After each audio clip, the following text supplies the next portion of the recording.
we're going to show you how to easily replace damaged slates.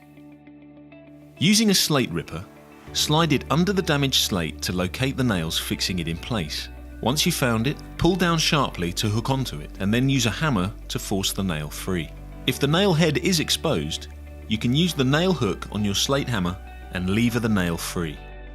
Next, mark the tail line of the new slate using some batten and the end of your slate hammer. Take a haul hook and nail it into position so that the bottom of the hook is just 10 mm above your marked tail line.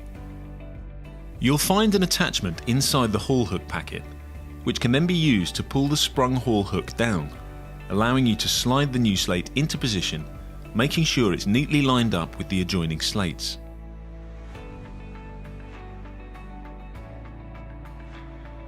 On occasions when you're replacing adjoining slates, it's preferable to use nails if possible. Always use 2 nails though, even if they're right next to each other, because that'll help to stop the slate from swinging. You'll need to use a haul hook though whenever it's not possible to use nails, either on a single slate repair or on the last slate in a repair.